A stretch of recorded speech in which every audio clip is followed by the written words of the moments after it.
So parang, yung parang naano sila na, kasi because of what other congressmen. No, but you know, if that is their stand, they have to be blamed also partially. Yes, kasi tama naman. Ayaw nila, okay, alam nila may kalokohan. Ayaw nila magsalita. Exactly. Di ba?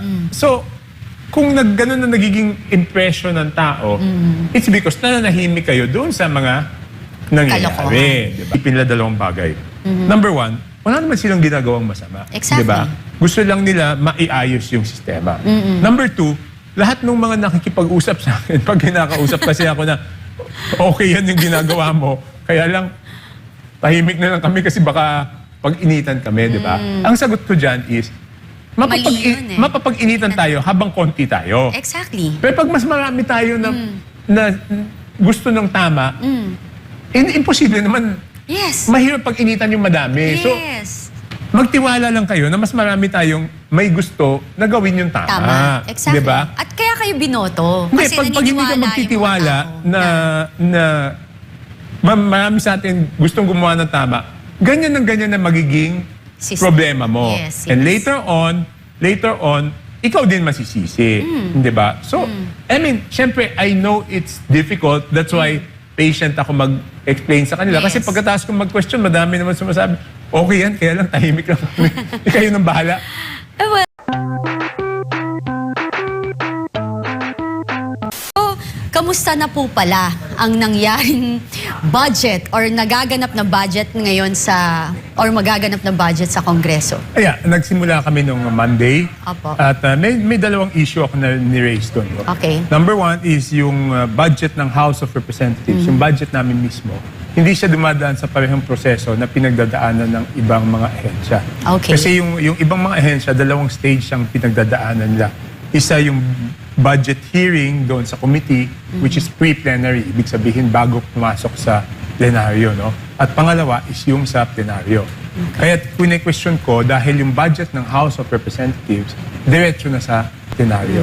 Ang malaking pagkakaiba ng dalawa, dahil doon sa pre-plenary o doon sa committee, doon yung napapanood ng ating mga kababayan na ang mismong tinatanong ng mga congressman ay yung cabinet secretary. Kasi doon sa budget hearing sa committee level, pwede magsalita yung cabinet secretary.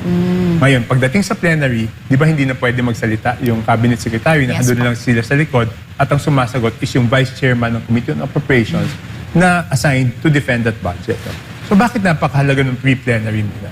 Kasi sa pre-plenary, doon pinapaliwanag ng lahat ng nagrepresenta ng budget is kung paano ginastos yung previous budget, for example, this year, papaliwanag nila kung paano nila ginastos yung 2025 budget, ano ang status ng 2026 budget na kanilang ginagastosan, at pinakamahalaga is ano ang plano at programa nila for 2027 kaya sila humihingi ng ganitong halagang budget, di ba?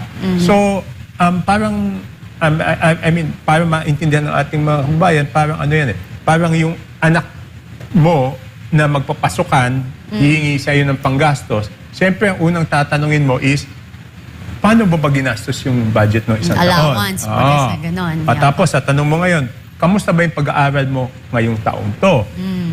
Ngayon, pag nasagot na yan, tsaka mo na sasabihin, sige, magpatuloy ka ng pag-aaral kasi maayos naman yung ginagawa mo. Kung hindi pumapasok yun, malamang sabihin mo, huwag ka muna mag-enroll, diba? Yes. So, walang resulta. So, ganun po yun. So, ang masama doon sa House, hindi na sila dumadaan sa prosesong yun. Lumalaktaw na nila at pagdating sa plenaryo, sasabihin na lang nila, ito'y kailangan budget for 2027 without explaining paano ginastos yung 2025, paano yung ginagastos yung 2026, at ano ang plano at programa kahit kailangan yung budget na yon. At number one yan. Number two, napakalaki kasi na dinadagdag ng budget ng House. Doon sa proposed NEP noong 2025, 16 billion ang NEP. Pero nadagdagan ng 17 billion. So umabot ng 33 billion yung budget ng House. Ang problema pa doon, mas malaki yung dinagdag kaysa doon sa original. Doon sa original budget. Ngayon, pagdating sa 2026, ganun din, 16 billion, dinagdagan ng 10, so naging 26 billion. So ang lalaki ng halaga di ba? So dapat ipaliwanag yan sa pre-plenary doon sa committee level. Pero ayaw nila. Yun nga. So, kulang talaga po tayo sa transparency. Yes. Cathy, and di ba kung ayaw natin ng corruption, Opo. dalawang bagay ang mahalaga. Accountability, pero hindi mangyayari accountability kung walang transparency. So lahat ng bagay, kung lalabanan natin yung corruption, dapat magsimula sa transparency para we can hold these people accountable, tsaka natin malilimit o mahihinto yung corruption. Kaya lang doon pala sa transparency, ayaw nila maging fully transparent doon sa budget mismo namin as House of Representatives.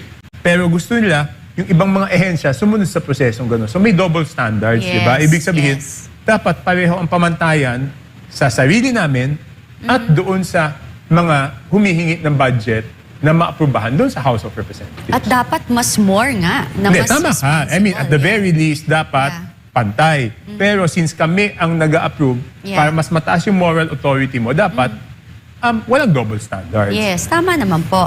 Kasi po, di ba yun nga yung nagiging, yung nagiging problema sa NEP? Kasi walang documents, no? Hindi nila, paano nyo yan ino-audit? Wala talaga. Hindi, yun nga Kaya napakahalaga. Kasi yung NEP, libro siya na puro numero. Opo. Puro numero. Walang explanation ng mga programa, proyekto.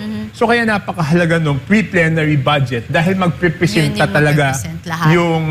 yung mga secretary doon sa kanilang mga nagawa noong nakaraang taon, yung ginagawa sa kasalukuyang taon, at yung mga plano nila para sa ating mga kababayan, kaya kailangan nilang gumastos ng ganitong halaga.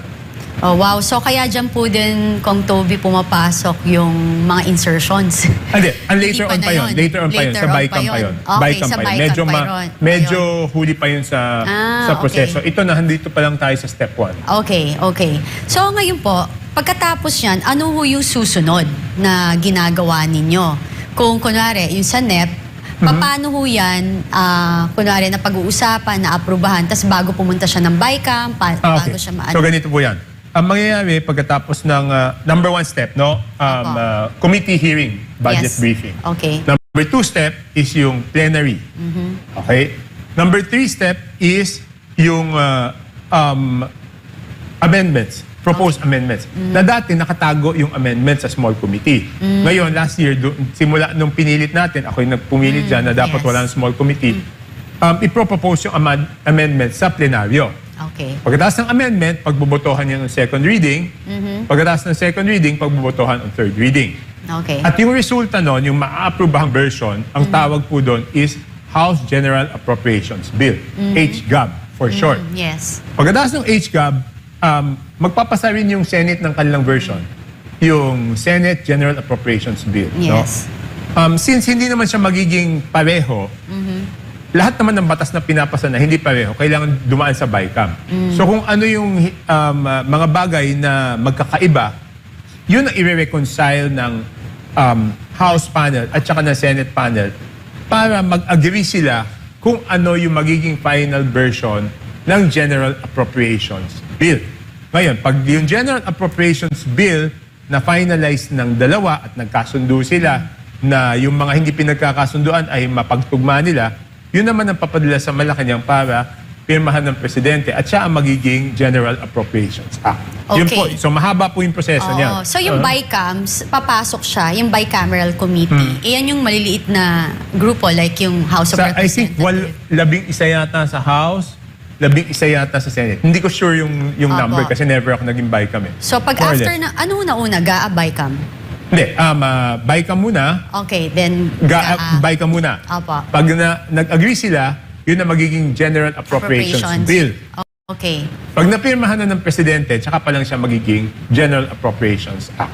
Ayan mga kababayan, kaya tayo nagtatanong para at least matuto tayo bilang mamuyang Pilipino at nagpapasalamat tayo kay Kong Toby Tiangco na nagpapaliwanag dito. Yes. So, after nun, yung GAA, sino ho talaga yung nagdidesisyon dyan na para maaprubahan? Kasi ang dalawa yan yung House Speaker at Senate President usually. Hindi, ganito.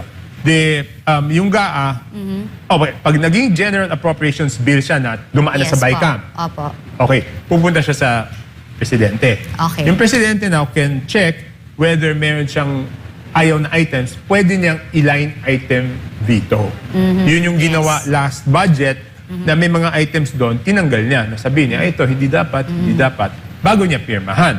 Ngayon, pag napirmahan na niya, magiging General Appropriations Act. Pag naging General Appropriations Act, yun ay i-implement ng gobyerno, ng mga proyekto. Ngayon, kasi, meron kasing sinasabi sila na, katulad nito, kasi I did some research na may mga, yung NEP kasi, na hindi dokumentado, ginagamit umano ng proponent o mga maimpluwensyang opisyal para sa kanilang kapangyarihan upang hikayatin mga opisyal ng DPWH. Dati yon. Yung Ngayon, dati hindi kasi, na. dati alam ko, ngayon titignan natin kung ginagawa Nag-iingat pa o na sila. hindi. Yeah. Hindi, dati kasi, di ba, ang ginagawa ni Saldico is, yung NEP pa lang, sinisingit. Okay, for example, Yeah. May contractor lalapit kay Saldico. Sabihin niya, Kong Saldi, gusto kong magkaroon ng 1 billion worth of projects. Yeah. Okay. So, ang gagawin niya, ililista niya yung mga proyekto. Yung mga proyektong yon, ibibigay niya kay Saldico para maipasok. Ang first attempt kasi na maipasok dyan is Yeah. yung NEP. So, pag nasingit sa NEP, nalabas yung proyekto, ikaw na contractor, magbabayad ka ng 20%. So, kunyari, nabigyan ka ng worth 1 billion worth of projects, bayad ka ng 200 million. Basta't okay. lumabas yun doon. Yes. So, doon nagsimula yung corruption. So, yung corruption, ito, ibang klaseng corruption to dahil hindi na iniintay na ma-implement yung proyekto, hindi na iniintay na mabid yung proyekto, basta't lumabas yung proyekto doon sa NEP o lumabas later on sa GAA o sa HGAB, bayad ka na ng 20% ko. So kaya tinatawag yung undocumented at informal o wish list na mga something like that. I mean, lahat naman may wish list. Ang problema kung yung wish list binabayaran, na binibenta. Because correct. yung wish list should be the projects na makakabuti sa ating bayan. mga kababayan. Yes. Kaya siya napasok doon sa budget. Hindi pa pwedeng napasok siya sa budget dahil may bumili ng halaga at siya yung namili ng Kung proyekto saan. Okay. na wala naman doon sa priority plans and programs ng gobyerno. Kasi, alam mo, mahirap na proseso yan eh. Kung talagang susundin yung proseso, dapat dadaan muna siya sa Municipal Development Council, tapos dadaan sa Regional Development Council, tsaka pa lang siya mapapasok doon sa NEP. Pero yung iba nga, pag binenta, siyempre, hindi na siya dumadaan doon sa parang regional bahala na. Yes, palusot na lang. Wow. Grabe, no? So, ganun dati. So, okay. tignan natin kung makakalusot pa rin ngayon or magkakaroon pa rin. Hindi, but it all starts with transparency. Yun, tama. So sana po kung magkaroon talaga ng transparency Yes, na we this hope so. time, no? Kasi nakakalungkot, especially nung nakaraang, mga bagyo, nakita naman natin, napakadaming naging biktima ng baha. Yes. At talagang yung Panginoon na nagpapakita sa atin na, I mean, di ba, hindi mo tuloy-tuloy ulan for Yes po. 12 or 14 days. Days. Kala ko magpo-40 days, parang sa Bible, di po ba? Ngayon, Hindi, pero isingit ko lang, at least Yeah. doon sa Navotas, medyo Oo nga eh. okay Diba, kami. usually po yung sa inyo dapat Hindi, mas kami expected na mabaha, diba? because Pero we are hindi. below sea level. Yes, that's true. So, pinakita lang natin na ayos yung paggastos ng Yes. pera ng gobyerno. Yun nga eh, kasi I was thinking, wala akong nakita talagang masyado Wala. sa inyo, no? Wala. Ang nakakagulat, yung mga unexpected places, yung pa yung matindi binaha, even Makati. Yes. So, Binaha. pero I mean, to be realistic, ang flood control project kasi madaming components. And sa totoo lang, lahat ng components have to work. Pag may isang nasira, nagkakabaha. Yes. So, all of these things have to work at the same time. no? Konektado Oo, lahat eh. Domino effect eh, Yes, no? tama ka. So especially now, yung drainage system natin is not really good, no? That's also isa rin. Yung drainage, first of all, yung sa Navotas kasi, ang ginawa namin, like 7 years ago, na-realize namin na yung drainage systems designed long time ago, hindi na siya applicable kasi because of global warming. Mas malalakas na yung mga ulan. Yes. So yung ginawa namin sa Navotas, yung mga kalsada, naglagay kami ng malalaking box culvert doon. Malalaking kanal, siguro 2 meters by almost 2 meters. So instead na yung tubig nasa ibabaw ng kalsada, doon siya nakatago sa ilalim ng kalsada habang hinihigop siya ng pumping station para matapon doon sa Yeah, ilog. parang sa ibang bansa. Yes, di ba sinasabi nila dapat magkaroon ng rain catchment area. Pero wala kaming open space. Oo. So wala kaming park na paglalagyan Correct, wala na. Wala nang lugar. catchment area Oo. sa ilalim. So ang ginawa namin, yung mismong mga kalsada, yun yung catchment area namin. Oh, how nice. Ngayon, Kong Toby, kasi sinasabi mo, no, na dapat maging transparent tayo para maging accountable yung ating mga leader dito sa Yes. ating bansa. Ano ho yung idea or suggestion nyo para magawa to? Meron Hindi, ho ba talagang- para yung pagiging transparent, para yung maging bukas ang komunikasyon ng bawat ahensya? Number one talaga sa budget hearing. No? Number two, yung isang panukala ko last time na ayaw na naman nila is, for example, ikaw, Kathy, gusto mo makita yung mga proyekto para sa distrito kung saan ka nakatira. Yes. Hanapin mo doon sa NEP. Ang hirap hanapin. So gusto ko maging madali para sa mga kababayan natin na pag sinearch nila, for example, Navotas, Lone District of Navotas, Yeah. naka-itemize siya magkano ang budget ng Lone District of Navotas at ano yung mga proyekto. Ginawa. Para Mga makikita. proyekto. Yes. Oo. Ayaw nilang gawin ganun. Gusto nila, tignan ng mga residente doon sa NEP, yung NEP is 722 pages. Yung DPWH lang. Oh, So, ibig wow. sabihin, kung isang Namotenyo, maghahanap siya ng budget for Navotas lang, kailangan niya pagdaanan yung 722 pages. Grabe naman, pinapahirapan. Kawawa naman yung... Oo. I mean, nahandoon nga, Oo. pero the fact na ayaw mong padaliin doon sa Yes. tao, Para ibig hindi na sabi- i-check. Hindi, para mag-give up na lang sila, Yes, di ba? correct, Naku, correct. hirap naman ito. Oo, may Oo, ganyan di ba? pa. Dapat dapat yung pagsisilbi natin yung sa bayan and sa kapwa natin Pilipino bilang mga leaders, sabi mo nga, tama po yung suggestion nyo, is mas mapadali. Isang type lang. Yes, yes. Navotas. Tama. Navotas. Lalabas lahat Opo. ng project Ganun nun, di ba? lang, oh. Simple. Opo. Huwag naman yung papabasahin natin sila ng ganyan kakapal na libro tapos sila maghahanap. Yeah. Ngayon, pag-usapan po natin, kasi nabasa ko yung reklamo sa ombudsman. Sabi nila, may malalaking alokasyon na naipapasok or insertion nga. Yung mga panahon ng deliberasyon ng Kongreso sa BICAM. So, madalas po na yun ang yugtong ito dahil sa kawalan ng transparency. Ngayon Yes. po, sa tingin niyo po ba this time, mataas po ba ang pananalig niyo na this time because of everything that na nangyari po sa ating ng nakaraan, natuto na po ang Kongreso at talaga naman po bang magiging transparent na sila at willing silang gawin yan? Hindi, okay. Based sa inyo, kasi kayo huy na sa loob. Hindi, okay. Doon sa BICAM, ginawa nilang open, di ba? Dati Opo, hindi opo. natin napapanood. Yung Yes, BICAM, ginawa yes. na napapanood natin, di ba? Pero yun pa rin ang tanong ko. If you want transparency, you have to be transparent every step of the way. Of the way. Hindi pa pwedeng, ito, hindi tayo transparent, pero sa dulo naman, transparent eh. Hindi pa pwedeng ganun, hindi pa pwedeng selective eh. Tama, Dapat lahat ng pinagdaanan ng budget maging transparent. So kaya nga, pinipilit ko na yung sa House of Representatives na budget, maging transparent tayo. Because let's give an example. What if 3-5 years from now, may natuklasan corruption doon? Yes. Sino sisihin? Kami rin, di ba? Tama. So bakit ayaw natin busisiin ng mabuti? Kasi later on, pag may nakalusot dyan, lahat tayo masisisi. Damay, which is what's happening now. Di Diba? ba? Nasa airport ako. Yun nga ang DPWH, sinasabi ng mga congressman, hindi DPWH yan, hindi naman kami Yes. yan. Itong budget ng House, ano sasabihin natin? Hindi na pa pwede sabihin Yes. DPWH yan o ibang ahensya yan.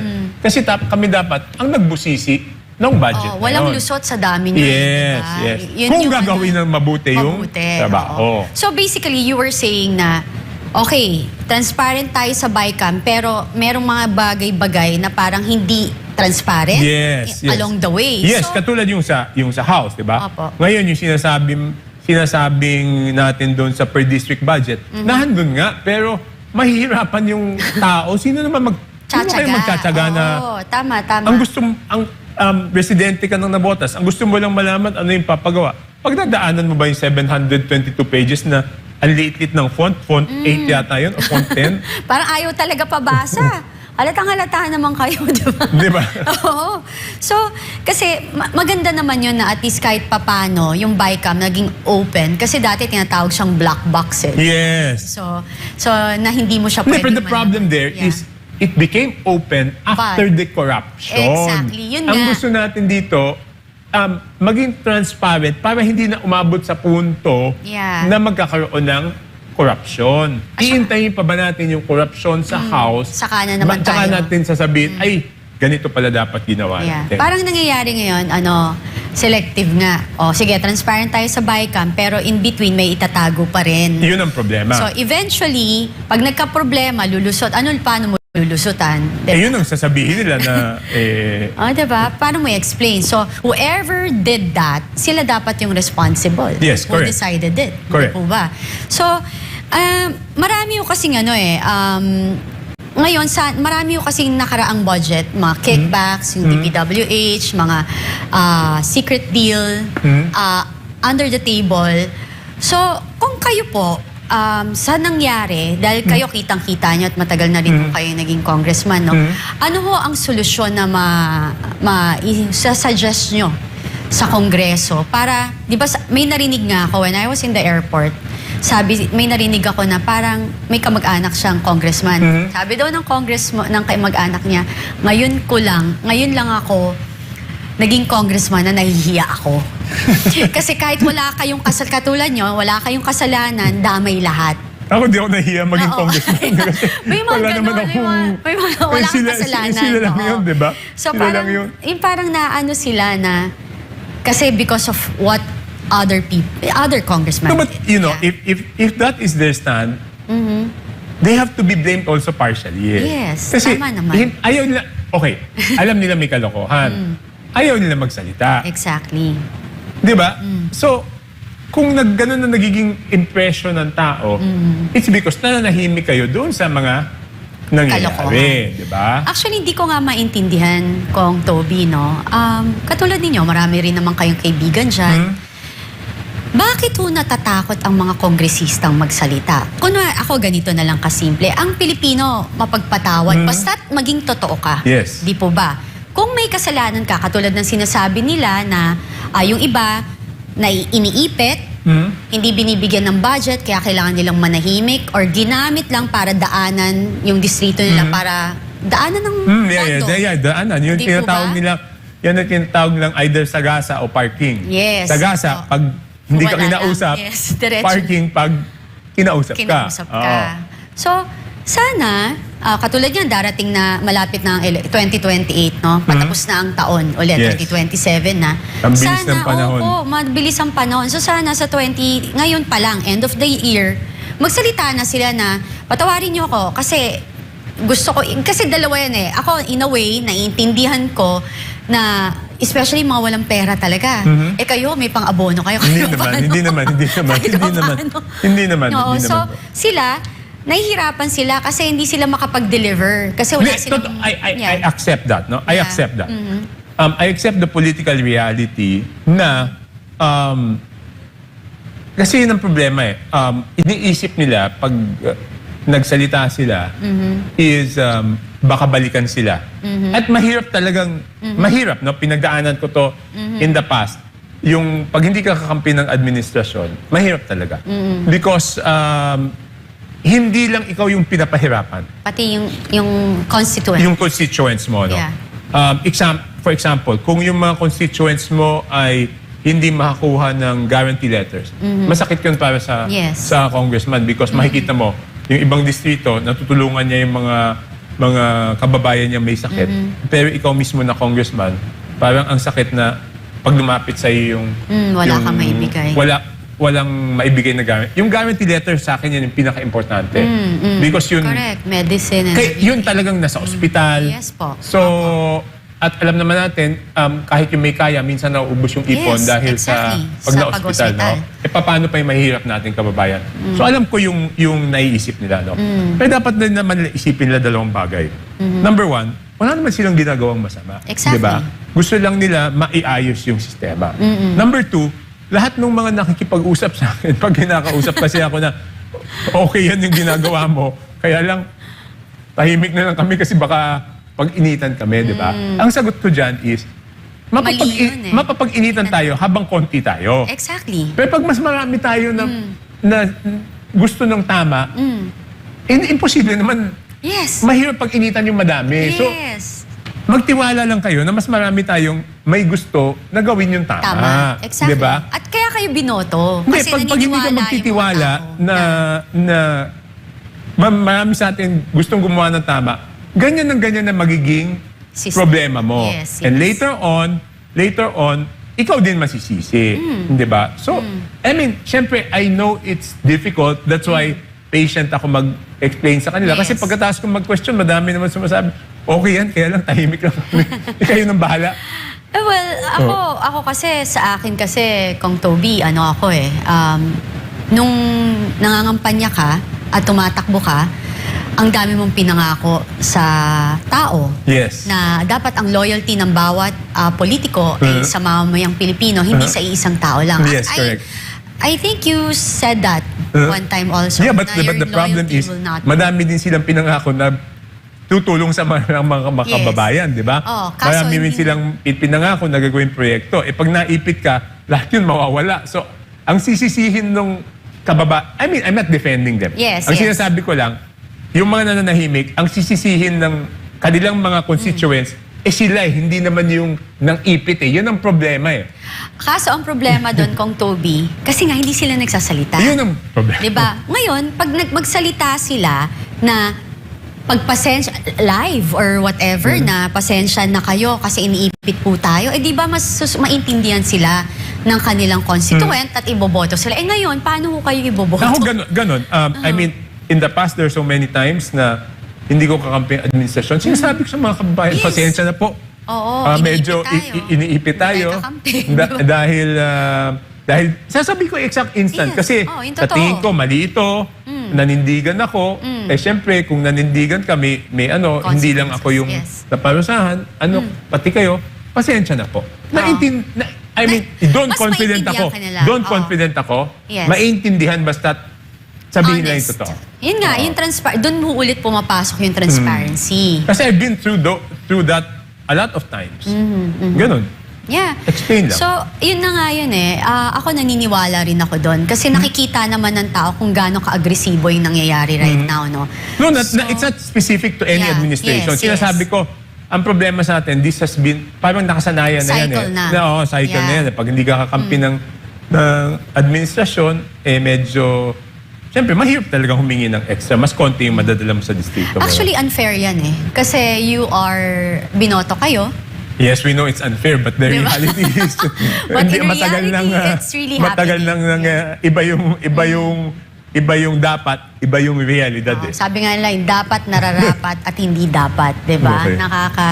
Ang hirap po, no? So, sa tingin nyo, saan tayo patutungo pag ganito yun nga, sabi nyo nga, nananawagan ka or kinakausap mo yung kapwa congressman. Hindi, mo sila na- ang kumakausap sa akin, sila papatago na. pag okay yan. Pero kami tatahimik na, may ikaw ng bahala. Nako, so ngayon... Baka mapag-initan kami. Oo, paano ho yan sa mga kababayan, sa mga ating congressman? Kayo po ba'y ready sa darating na eleksyon na karamihan sa aming mamamayang Pilipino gusto namin naninindigan kayo at tumatayo para sa atin, may budget o wala? Kasi mas para malinis natin ang sistema ng korupsyon sa ating, sa ating bansa is kailangan dumami po kayo, katulad ni Kong Toby, na manindigan kahit wala akong budget ngayon, pero sa susunod, 3 taon. Pero mahirap mahirap. I know, pero... Mahirap mangampanya ng Sabi nga, wala ka na itutulong sa ating mga bayan. Kaso Kong Toby, maybe it's so easy for me to say because I'm not in your position. But I believe naman na kapag talagang, parang ikaw, pag nasa tama po kayo, talagang yung constituent nyo rin po mismo ay maiintindihan Tama kayo. ka. Tama ka doon. Tama ka doon. And leadership is always by example, di ba? Yes, opo. If papakita mo sa kanila na kailangan kong panindigan to dahil ito yung tama, magtiwala ka na gagawin din nila ang tama, lalo na pagdating sa eleksyon. Ako yan lang prinsipyo Yes, ko tama. Pag pinakita mo sa kanila na pinanindigan mo yung tama, maninindigan din silang gawin ng tama.